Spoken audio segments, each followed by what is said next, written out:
Hello and welcome to the Wargaming Coven. Today we've got another underutilized commander EDH deck, and this time it's Mikaeus, the Lunarch. Now there's a couple of versions of Mikaeus. The Unhallowed actually gets, the black one gets seen quite a lot.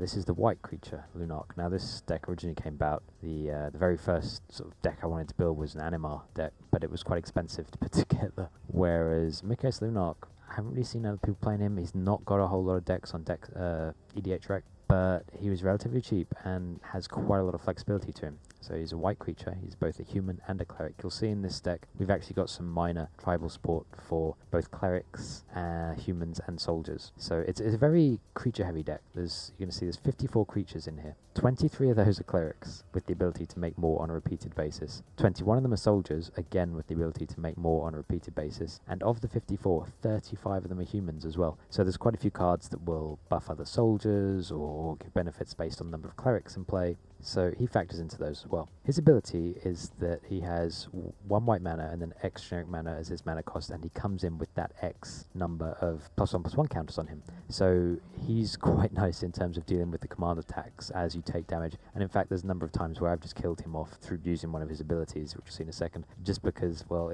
his cost is so cheap it didn't really hurt me to bring him back into play. So you can tap him to put a +1/+1 counter on him, or you can tap him and remove a +1/+1 counter from him to put a +1/+1 counter on every other creature you control. So that's why this is such a creature heavy deck, because it goes wide, and then with him you can ramp the whole board state in one go. So, unsurprisingly, he favours lots of small white creatures. Of the 54 creatures we run in this deck, only 4 of them cost 3 mana, and 4 of them cost more than 3 mana, with nothing more expensive than 5. Everything else is 1 or 2 mana casting cost. It makes it very fast, very aggressive, because not only are you dropping lots of creatures into play, but then with him, potentially, +1/+1 on every creature across the board, and these are counters, so the state remains. And there's quite a lot of flexibility within white's small creatures. There's a lot of abilities in there that particularly, you might not want to put in a deck because, well, it's attached to a very weak, non-viable creature. But when you factor in the ability to ramp them up to become quite large quite quickly, suddenly those abilities become a lot more useful. Some of them are related to their own power stat and so on. So we'll cover those in depth as we go through. The side effect of this is that it actually runs a very small number of lands, particularly for a commander deck, but the way it's tuned, it runs pretty reliably. Again, we'll come on to that later. So these +1/+1 counters, thanks to the Khans of Tarkir block, also act as a way to proliferate out different abilities across the board. And because we are essentially dumping early game, all of our small low-cost creatures out there quite quickly, it enables us, because this deck is very prone to being hurt by board wipes, because it relies on a slow building state. Although it's fast early game, if you lose everything later on and people are dropping, big creatures, and you're dropping 1/1s and 2/1s, it takes a while for that to ramp back up. But by dropping all your creatures early, it allows you to keep your mana open to use a lot of the board preservation spells that we've got in this deck, and there's quite a few of those as well. So, moving forwards, the first cards we're going to look at are what I mentioned about rolling out abilities alongside these +1/+1 counters. So, majority of these cards are from the Khans of Tarkir block, but there's a couple of others mixed in as well. All of these, if a creature has a +1/+1 counter on it, means that it gains that ability. So, bearing in mind that Mikaeus will ensure that there's never a time where a creature on your side of the board doesn't have a +1/+1 counter, pretty much. Playing these cards essentially rolls that ability out instantly. So, first of all, we've got Sen's Tactician. It's only a 1 cost, and it allows each of your creatures to block an additional creature. It's not the biggest deal in the world, but it fits our soldier type that we need, and he can also, in addition, proliferate out counters himself, and again is only a 1 mana cost. Einok Bondkin is the first of our Khans block cards. You'll see they pretty much all have this Outlast ability, which allows you to, at sorcery speed, put a +1/+1 counter on another creature, which is handy. Probably won't use that very often because you are getting that benefit from Mikaeus, but if for any reason you are unable to bring him in due to the command attacks, well, that's there to help you with. So he's a 2 mana card that gives everything on your board first strike, which is quite handy. Abzan Falconer is one of our 3 mana creatures, splashed out a little bit on this one. He gives everything on your board flying. And Abzan Battle Priest is one of the very few cards we have that cost more than 3. The cards where we've done this and gone above that lower casting cost limit, it's really because they do have a big impact, and he gives everything on your board lifelink, which also then mixes in with a few other cards later on, but it can make a vast wave of lifelinking that can get you out of a lot of bad, tricky situations if you've taken some hits. There's not a whole lot of flying, blocking going on here besides something like the Abzan Falconer, but you can afford to take those knowing that you've got cards like this in the deck. Now, these last two ability rollout cards aren't as widespread. They're not going to affect everything on your board, but they fit a lot of the subtypes we're looking for, and again, they fit the criteria of low cost, and as well as having the ability themselves, they can spread it to at least one other. Advanced Scout for 1 mana allows you to stick First Strike on something, which is a very handy ability if you haven't got things like the Outlast creatures spreading First Strike out there. Near Hearth Pilgrim, it has Soul Bond, so it gives both itself and one other creature lifelink while they're both in play.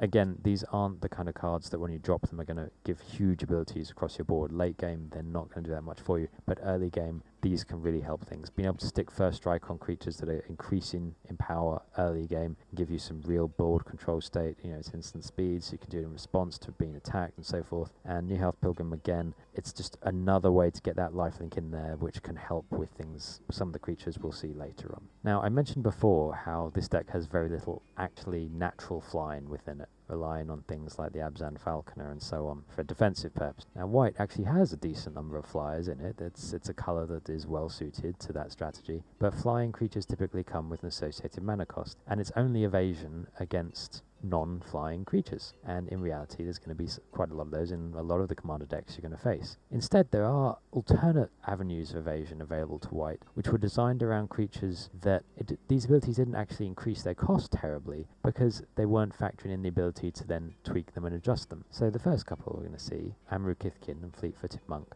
both have a sort of pseudo-skulk ability that isn't actually tied to their own power. It's tied to a set level of power. So Amru Kithkin can't be blocked by creatures power 3 or more. Fleet-Footed Monk can't be blocked by creatures power 2 or more. This is great in that there's a lot of commander decks out there that don't really bother with these low, cheap creatures, and if they do, they don't have many of them, outside of token decks, of course. So both of these creatures, as their power increases from the +1/+1 counters from Mikaeus, that blocking level doesn't change. It doesn't go up with them. So they can become quite large, and essentially against a lot of types of decks out there, you're going to see they really become unblockable. And it's also an amazing chance to get some beautiful Quentin Hoover artwork in there in the form of Amru Kithkin. Beloved Chaplain is protection from creatures. There's not going to be blocked. Again, this is from a time when protection meant something slightly different in terms of how magic worked, and because it was on a 1/1, it didn't add unduly to the cost, but because we have the capability on a reliable basis to always be able to buff him up and up and up and up, that becomes a really nice ability and is something that you don't see in a lot of colours outside of blue, really.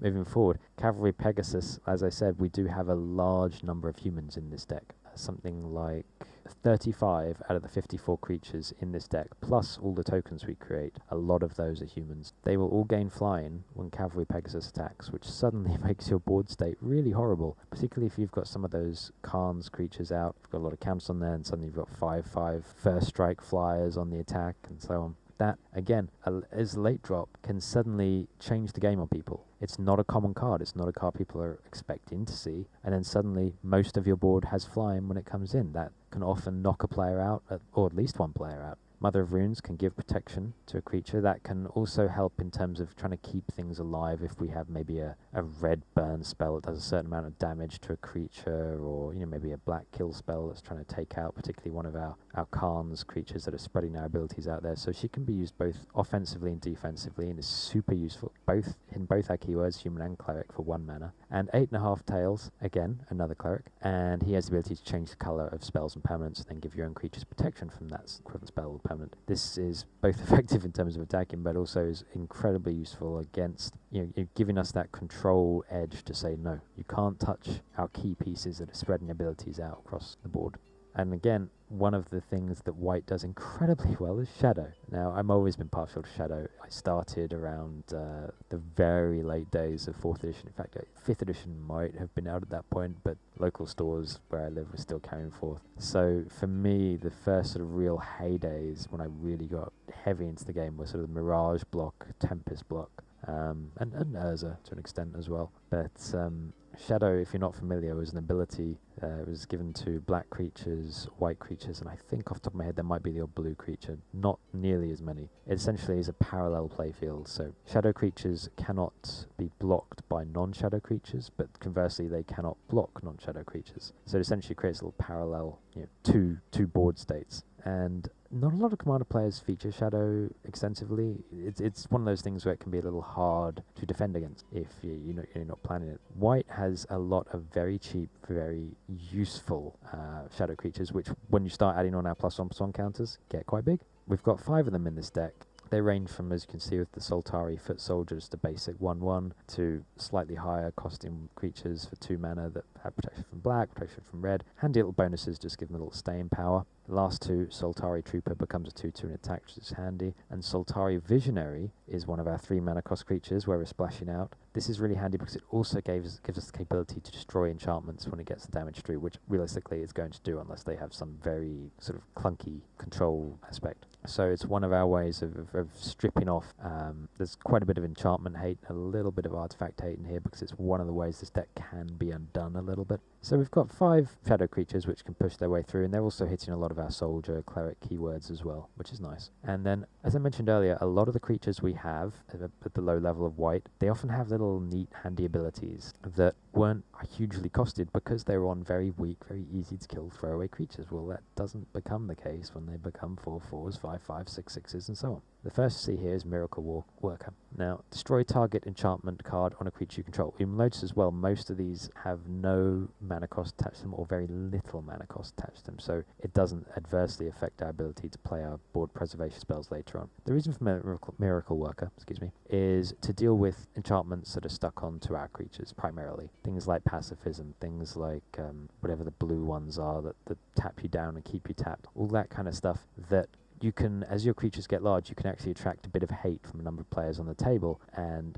we have a lot of board preservation things. We have a lot of stuff that lets us redirect damage, prevent damage, and so on. But the enchantments are a harder thing to deal with because they take you out, and there's even ways we have in this deck of bringing creatures back. But again, you can't do that if it's sort of locked down, and especially with some of the ones that have the abilities we need, the tapping abilities, things like, the blue spell, the enchantment ones that tap it down in the process, and then there's some white ones also prevent activated abilities. So Miracle Walker there is really to free up our creature from when they've been imprisoned like that. Devout Harpist also does the same thing. Destroy target creature enchantment, but it can target anybody, so that can strip off a lot of buffs.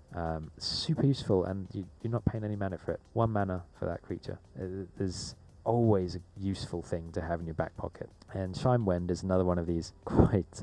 by itself, you're not really paying for the ability because it relies on +1/+1 counters, and it only comes into play with one of them. So normally you would use it and it would die, destroy a target enchantment. It doesn't even tap to do so, so you can hit multiple enchantments in one turn, which is particularly flexible in terms of if you're doing it as a response to being attacked or targeted. But what's particularly nice about it is with Mikaeus, those +1/+1 counters are going on it fast, so it's reusable a lot. You can, with the enchantment hate that's in this deck, you can pretty much get rid of any enchantments on table you don't like. That includes the green buff enchantments, so then their creatures, a green token deck can't compete with you because they could potentially outrace you in terms of acceleration and getting large at the same time. We've also got a little bit of artifact hate here, not as much. This deck doesn't feature artifacts, so we don't suffer from Kataki, War's Wage, which puts a 1 mana cost, upkeep cost on everything. That's there really for dealing with, because it's across the board, it includes yourself, so even if you're playing against something like a Memnarch deck that tries to steal various creatures and permanents off the board,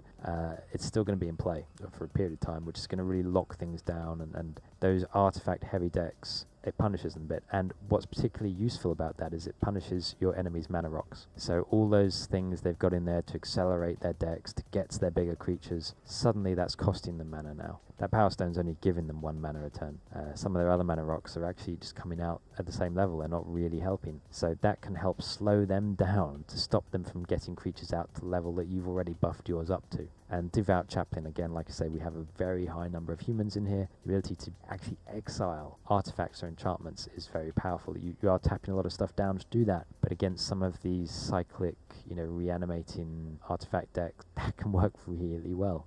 Now, we start to see some of the cleric synergy that I was talking about before. So Battlefield Medic can prevent the next X damage that will be dealt to target creature, where X is the number of clerics in play. This can save some of your really big stuff from some damage-based board wipes, or targeted damage spells can be used to allow you to attack aggressively or defend aggressively and keep things alive. But what's particularly useful with Battlefield Medic, I find, is that it's very useful for political shenanigans. So for saving a friend's creature, for allowing them to attack someone else. Your creatures are generally, hopefully, going to be some of the largest in the battlefield. This allows you to make friends with some of the other players and perhaps alleviate some of the spell hate that will be coming your way. So it's a very useful card in this deck. Thorough Spiritualist is very handy in that whenever a cleric becomes target with spell, it gets +2 defense, or ability, I should say.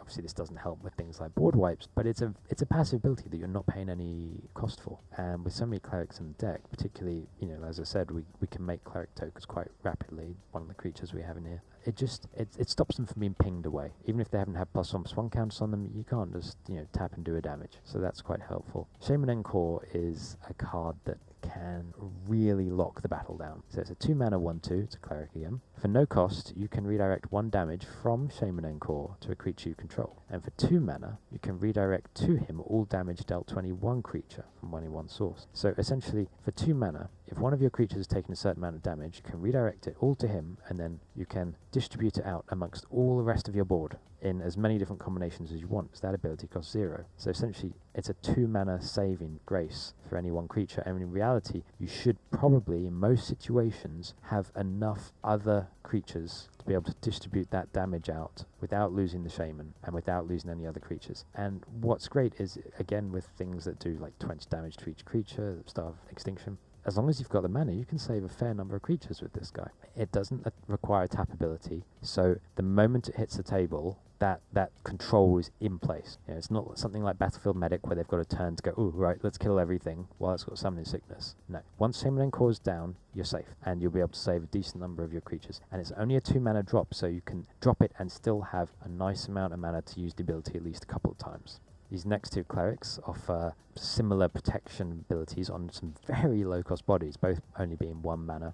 Devoted Caretaker gives us the ability to prevent a permanent from being targeted by an instant or sorcery spell. Again, it's another one of these cards that's giving us some kind of blue play into our white creature deck. And Song Stitcher, it's a non-tap ability, so again, the moment it goes down, you've got some security and safety there. The 2 mana, target creature flying deals no combat damage this turn. If somebody's got a lot of flyers, you're not going to be able to use it across the board, but you can use it to stop the key pieces. You can use it to stop that flying commander damage from coming through, that big horrible dragon that they've got as their commander that's going to do however much damage to you and then take you out in commander damage despite lifelink that you've got elsewhere. And it's an incredible utility piece. Generally speaking, things like the Abzan Falconer, Song Stitcher, we don't have a lot of this anti-flying tech, but you only need one of them to solve the problem. And we have another couple of clerics, very old card from Legends, Exorcist. This is just a funny drop. Generally speaking, you might not have a black player on the table. I mean, it would be rare. I would imagine you've usually got some black cards in play. The ability to at-will destroy a target black creature each turn is very amusing, especially if you've only got 1 black player. The ability to say, well, look, your commander can't hurt me. You can't do anything to me with him because I will kill him as long as Exorcist is still in play. But particularly a lot of the black commanders I see in my meta, they're quite high mana cost. So through just using him 2 or 3 times, you can really price that commander out of the ability, reusability, and make that player a lot more cautious with the commander. So again, in terms of it's primarily used as a deterrent. It's the nuclear option against that player, and it can help sort of push them in different directions away from you. And the Grand Abolisher, like I say, there's not many expensive cards in this deck. The Grand Abolisher is slightly pricey. I think it's somewhere around $10 US. Gorgeous Protectorate of Menoth artwork from War Machine there. But it will annoy some people, but it gives you so much safety.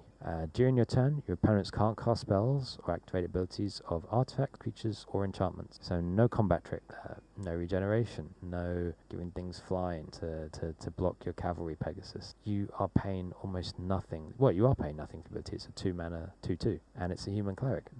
It fulfills pretty much everything you want. It's a passive ability. You can drop it on your turn, keep it back, drop it when you're ready to attack. They won't see it coming. Again, it can be a game winner the turn it comes down. So that is a fantastic card. It's slightly pricey, but what it does to the engine of the deck, how it fits in with the rest of it, it is worth the little extra money. And we also have a number of creatures that have a control element that come into play only when you attack. A lot of these are the more expensive mana cost cards. So the first one we have, Deathblade Elite, isn't going to change the whole board state, but it allows you to pull a creature out for blocking. You can say, right, that creature has to block Deathblade Elite, and I'm going to prevent the combat damage that Deathblade Elite takes. So it allows you to be more aggressive. So if something has Death Touch, it's not a problem. It doesn't stop you attacking with your big creatures. And Deathblade Elite is in there for the early game, because you get that out early game, you're controlling things a lot more. And what's more, you can even pull out utility pieces if he's got a bunch of +1/+1 counters on him. You can pull out that mana creature, you can pull whatever you need to get removed and use him in a sacrificial way as well. Now, in, I think it was Onslaught, there were a whole bunch of Gustcloak creatures, and they all have largely the same ability, which is you can optionally choose, after blockers are declared, to pull them back from combat and have them not take any damage. Gustcloak Savior is the most expensive creature we have in this deck. It is 5 mana. It is a big investment. It has flying, nice little bonus, that's not why we're taking it. Whenever a creature you control becomes blocked, you may untap the creature and move it from combat. So it applies the Gustcloak ability to your entire board. Any blocks you don't like, you get those creatures back. And they become untapped, so you've got them for blocking. So they don't even have to be blocks you don't like. You can just see how the other player is going to distribute the blocks and go, right, well, this is going to achieve what I need. I'll pull these other creatures back and use them to block with in following terms. It makes attacking a complete non-risk strategy, short of him being killed. But there's a very limited number of instant steps where he can be targeted before his ability is taken out. So again, using some of our damage prevention abilities we spoke about, using some of our Mother of Runes, protection and so forth, by the time we've got him out at 5 mana, we should have some of that but some of those cards in play to keep him safe. So it is, again, a huge impact across the board. And we also have Odric. Now this is the Master Tactician version, because thanks to the Khan's Tarkir +1/+1 counters, we don't need the Lunarch guy that spends the abilities further out. If he attacks, at least 3 other creatures attack, and for this deck to work, you need lots of creatures, to be getting the most benefit out of Mikaeus. You choose which creatures block this combat and how those creatures block. So again, like Gustcloak Savior, he's making attacking really a non-risk strategy for the most part. But what's more is that you can determine everything about how that combat is going to play out, barring combat tricks. Unless, of course, you also have the Grand Abolisher in play, in which case they can't do that either. Again, it's expensive at 4 mana. Well, it's expensive for this deck, but it's worth it for how it affects the game board. And finally, we have 2 more attacking control cards. Auric Blade Warden allows you to buff another creature by its power. So this is just a fantastic ability in that you keep it back. If you need it to get the extra damage through, you tap it. If you don't, you've got it to block with. You're not really paying much for the ability, you're paying 1 mana. And because it's based on its own power, as its power goes up, the +1/+1 counters, so does the effect. And Frontline Medic has a dual purpose. He can be sacrificed to counter a spell with X its mana cost less, controller pays 3, so that can be great for sort of holding back some of those board wipes that involve, pay X to do X amount of damage to each creature and things like this. Again, it's given us blue capability in a white deck. But what else is that whenever it and at least 2 other creatures attack, all creatures you have become indestructible. So you only need one of these 3 main pieces to really start to kick off. Frontline Medic, Odric, or the Gustcloak. Any one of those 3 really lets you dominate the combat phase when you're attacking. Now, as I mentioned, we have a lot of creatures, and the problem is you dump the creatures out quickly and you build them up, and you go so essentially you're going wide but without a token strategy. And then at that point, if you get wiped, it takes a while to build back up, because you can build back up, you absolutely can, but it depends on the situation. You might not be able to. They might not give you the opportunity, your opponents, to do so. So there's a lot of spells in here to keep our board safe, stop it from being destroyed. 8 spells in here that do that, in combination with the creatures that have not as effective but similar abilities. Brave the Elements is 1 mana. White creatures you control gain protection from chosen colour till end of turn. This obviously won't work with, say, a Destroy All Creatures spell, but it will work against damage, and it can also have a dual purpose to allow you to use it for evasion, to sneak more creatures through without being able to be blocked. Spare from Evil, creatures you control gain protection from non-human creatures till end of turn. Much the same thing, allows them to attack, or it allows them to block without dying. And also any creature-based damage abilities, which some of the commanders I see locally, they'll have abilities to deal damage to creatures, and if you don't want to do that, well, those commanders are rarely human. Make a Stand was a fantastic card from Oath of the Gatewatch. Creatures you control get +1/+0 and gain indestructible till end of turn. Can work to close out a game with the extra damage if you really need to, but it's for the indestructible. Rootborn defenses, much same thing. You have Populate, not really going to be getting any benefit from that in most cases, but creatures you control are indestructible this turn. that will survive most board wipes. There are a couple of board wipes that say to exile things. That's what these cards are for. Ghost away, remove each creature you control from the game, and return those creatures to play under their owner's control at the end of turn. And Eerie Interlude, much the same thing. Teferi's Protection is very much Eerie Interlude, but bigger, better, especially for this particular deck. It was released in one of the commander sets, and since it came out, the price has gone up since. It was the Vampire deck in 2017. If you happen to come across that deck, there's a lot of good value cards in there. It's worth getting. This card particularly sings in this deck. Much like Eerie Interlude, it keeps all your creatures safe from board wipe and includes exiling by phasing everything out. The benefit that has with this deck is that it actually keeps your +1/+1 counters on those cards, because they're not leaving the battlefield and re-entering play, they remain in their current state. So this really works well with Mikaeus. Granted, they don't phase back until your turn, but your life total can't change till your next turn, so barring any poison shenanigans, there's very few situations where this is going to cost you the game. And finally, Scapegoat is only 1 mana, so a lot of the time people don't, it's an older card, people don't see it necessarily that often. It's not something people are particularly expecting. You pay 1 mana, play the card, and you get to sacrifice a creature and return any number of target creatures you control to your hand. This can be used to create a pseudo Teferi's Protection style effect where you lose 1 creature and everything comes back to your hand, and then typically in the next turn you will be able to play them all down because the creatures are so cheap and you generally have that amount of mana open. But it can also be used more selectively. You can use it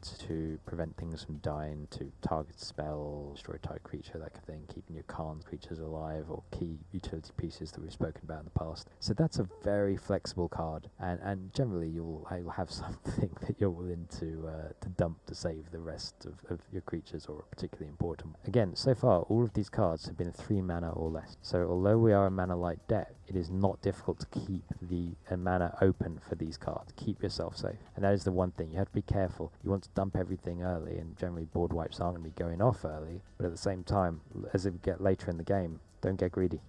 Dropping something like a Gust Cloak or an Odric, make sure you have that mana to cast one of these spells, because you will need it. And a couple of spells that aren't necessarily to do with keeping your creatures alive, but are very good for just general damage survivability. So Invulnerability has buyback. So for 2 mana you can play it, or 5 mana you can play it and get it back. Prevent all damage to you from one source. The reason this is included in this category is because it allows you to not lose a creature to a block that you don't want to do. It's also one of the great ways to avoiding commander flying damage in this deck. It's expensive with the buyback cost. You don't have to use the buyback cost, it is optional. Divine Deflection is a card that nobody seems to expect in white, despite the fact that it's not that old. It's Evasion restored, I believe. 1 white and X, prevent the next X damage that will be dealt to you and or permanents you control this turn. If damage is prevented this way, Divine Deflection deals that much damage to target creature or player. That's right, it's a white burn spell that saves you from taking damage, but also lets you kill something. Particularly if it's commander damage, you can wipe that commander right off, and then they've got to play the command attacks to bring it back in. It's a card that people just don't seem to see coming when they play against white. White is a card that is often not played that much in commander. It has a negative reputation amongst a lot of people. But when you have cards like this, it's like a blue and red spell combined. It's incredibly useful. And the last 2 we have here, Rebuff the Wicked, again, a card it's kind of infamous because it's from Planar Chaos, but it's essentially a blue spell in white body. Cancel target spell, targets permanent you control. So it's not going to keep your entire board state safe, but it will keep key creatures. Now, Rally the Troops, although it says sorcery, it's a portal card, and portal didn't have the stack. It was a really quite enjoyable little sort of way to get new players into the game, and it sort of had a simplified rule set. I think the original Portal came out around 5th edition. They did Portal 2nd Age a couple of years later, and then the 3rd Portal was actually an Asian-specific 3 Kingdoms thing, which we didn't get over here. I think only Australia got the English language. There are a whole bunch of cards in white that let you untap all your creatures, and then there's often different abilities that come in to give them buffs as well. It is tempting when you have so many creatures and you are focused on an aggressive strategy to put a lot of those in, but in reality keeping your board state alive is more important. So I've only included this one, Rally the Troops, and the reason I chose this one is because it's 1 mana. So most of the others like Roar of the Car and so on that give you these extra abilities, they start to cost some noticeable mana for this deck, which is a very tuned low mana deck. 1 mana, it's a card that I think was only printed in Portal 2nd Age and Portal 3 Kingdoms, and it's not an expensive card by any means. It's something that people won't expect. Again, it's a tricksy thing that they won't be thinking will come. Now moving on, like I said, we are quite low on mana in this deck. We actually only have 33 lands that produce mana. Now, given how tuned everything is, that's usually not a problem, but we do have these 3 cards here that are white cards that let us pull mana in. So we're not talking about an Armillary Sphere or something like that we sacrifice to pull lands in. These cards aren't taken away from our aggressive synergy. We're still getting creatures that we can buff with Mikaeus, but we're getting the side effect of getting lands. We've got a couple of humans in there, and a knight and a cleric as well. Knight of the White Orchid also is quite nice in that it has first strike, so the free planes that you potentially get if you have an opponent with more land than you is completely not affecting you. It's an absolute bonus, and the land comes into play. Orescus Explorer is much like Knights of the White Orchid, but with less damage output without the first strike, has the capability to get you multiple planes. And sometimes I'll actually hold back plane lands, so that when I play Orescus Explorer, I can get the full 3 extra planes from it. And Weathered Wayfarer is the star of the show. It's 1 mana for 1/1. When you tap it, you can search your library for a land card and reveal it and pull it out. You can only do this if your opponents control more lands than you. They will, because you don't have that much mana in this deck. And there are a couple of very useful non-basic lands in this deck that Weathered Wayfarer can just pull right out for you. It's an incredibly powerful card. It's not expensive to buy, very cheap in the mana cost. It hits our human cleric theme, and it really helps the deck run. Any one of these cards gets you that little bit of extra mana to hit the more expensive cards you need. Now, moving on to the last category of creatures. Basically, cheap creatures that are powerful. They don't necessarily fall into any of the previous categories, but they're the things that run at the heart of the deck. The next 2 pages have the real stars of the show. Champion of the Parish is a 1/1 who generates his own +1/+1 counters whenever you play humans. We have a way of making human tokens. We have the vast majority of our creatures are humans. So when combined with Mikaeus, he's potentially getting +2/+2 encounters each turn. Thalia's Lieutenant, an amazing card from Shadows over Innistrad. When he comes into play, sticks an extra +1/+1 counter on every human you play, and then, much like the Champion of the Parish, gets his own additional counters whenever other humans are played. And Offenza sticks out a +1/+1 counter whenever you play a creature, a non-token creature, which you're going to be doing quite a lot. She's so cheap you can actually make her the first creature you play out of your hand, and you play 3 or 4 more creatures from your opening hand over the following turns, and before you know it, even without Mikaeus, you've really ramped up. And the other big hitter in this deck is the Hanwe Militia Captain. You might be able to see what deck I used to play from Shadows over Innistrad Standard. I used to play a human tribal with both of Thalia's Lieutenant and Hanwe Militia Captain. Crucially, the flip side is white, so you can use her in the deck. When she comes in, she's a 2/2, and if you've got 4 more creatures, you can flip her over. When you do, her power and toughness becomes equal to the number of creatures you have, which should be fairly significant at that point. And at the beginning of your end step, she then creates a 1/1 white and black human cleric token. So it triggers your human extra +1/+1 counters, and it triggers any cleric abilities that you have. So those are our big hitters that can really buff themselves up separate from Mikaeus entirely. These other creatures all offer us different sort of abilities for combat. Revered Dead is another Planar Chaos card. It's basically a black regenerating skeleton card, except it triggers our soldier category and it's in white, which is very handy for defense and blocking, or for being aggressive with the attacking as well. Phantom Nomad, much like the earlier Shinewind, is a card that has abilities that key off its +1/+1 tokens that is fairly costed when not taken in a Mikaeus commander deck. Essentially, whenever it takes damage, any kind of damage, doesn't have to be combat damage, you prevent it all and remove a single +1/+1 counter from him. You don't remove the number that's equal to the damage, you just remove 1. So he becomes very difficult to kill with Mikaeus, who is putting a lot of +1/+1 counters on him. Has the Shieldmate. It's a 3 mana cost creature. It's expensive for this deck, and you have to then pay 2 mana as a continuous upkeep each turn. But for 1 mana, the next time a sorcerer of choice would deal damage to you, prevent it. This is not an early game drop. This is a late game drop, and there's not many cards in this deck that are restricted to late game. This is one of them because of that 2 mana cost to keep it in play. It's expensive, but that ability, once people have got their deadly commander, unblockable, huge bits of damage, that card can save your life. Moving on, Serene Steward. Whenever you gain life, you may pay 1 white. If you do, put a +1/+1 counter on target creature. If you have lifelink on everything from the Khan's Tarkir card, that also lets you accelerate your +1/+1 counter drops. Be careful not to spend all the mana that you need to keep back for your board state preservation spells. Consul's Lieutenant, again, it's another way to get its own +1/+1 counters, and then it has the nice ability of buffing everything. It has first strike, and it's a human soldier, so it's hitting everything this deck likes. +1/+1 counters, buffing other things with a passive ability, first strike, and hidden our keywords. Precinct Captain, again, it's a first strike human soldier. When it does combat damage, put that many 1/1 white soldier tokens onto play. These aren't humans, which is a shame, but it's one of those cards that it really makes opponents think about whether they want to block it or not. And it can force them sometimes to sacrifice something they wouldn't otherwise want to avoid you building up. And you can also use it to be abusive if you know a player is unlikely to want to sacrifice a key piece they have to stop it, to build up those tokens to then be able to use them to block with, much to the other player's annoyance. Thraben Inspector, again, it's hidden our keywords, human soldier. What's nice about it is it's a 1 mana drop that also lets us then speed up our deck with a clue token. And True Believer, you can't be the target of spells or abilities. It's a cleric that gives you essentially Shroud, which is not really being costed in its mana cost, and forces those annoying black players to deal with True Believer before they deal with you. And because it's a cleric, if you have your Diary Spiritualist out, if it gets targeted, it gains +2 defense, just helps get it out of the way of some of those red damage fireballs and things like that.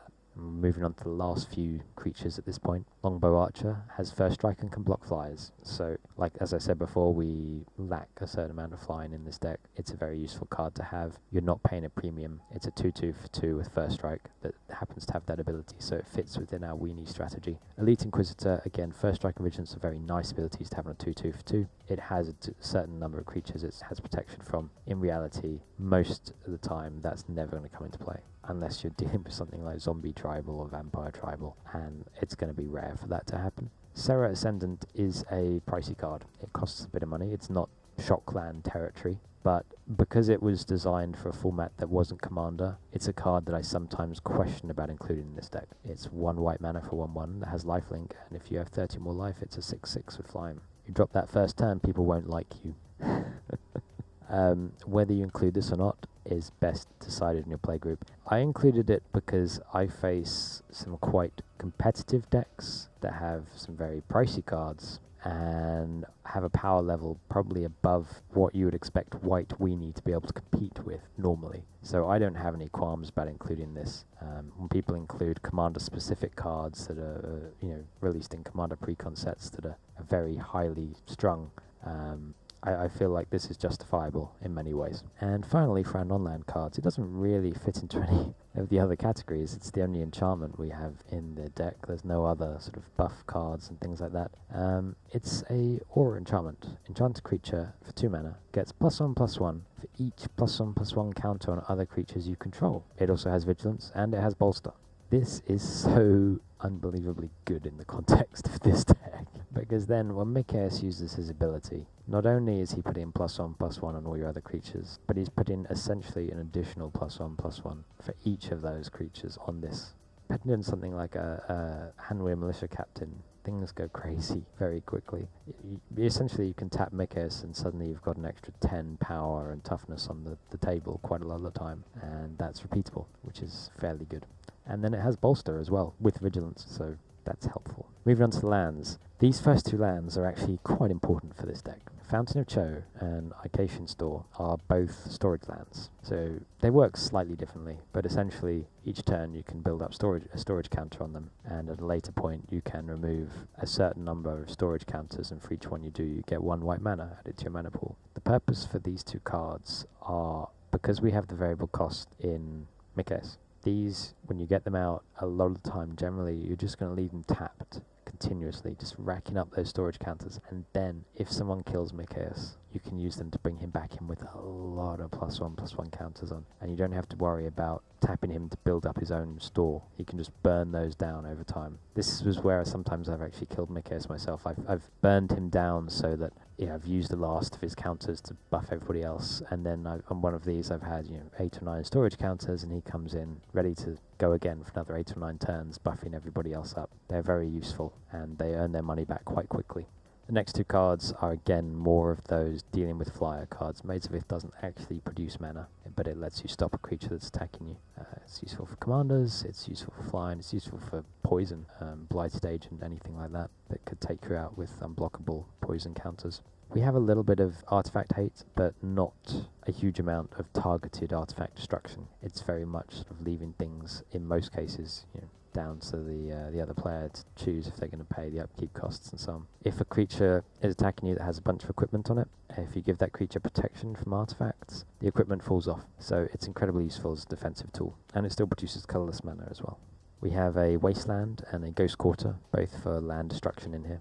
And finally, we have 27 planes and a Myria. Now, as a monocolour deck, there is a tendency to often put a lot of utility lands in the deck. Because of Emeria, there's a reason why we have so few utility lands here. Emeria says that in your upkeep, if you control 7 or more planes, you may return target creature card from your graveyard to the battlefield, a usually black ability.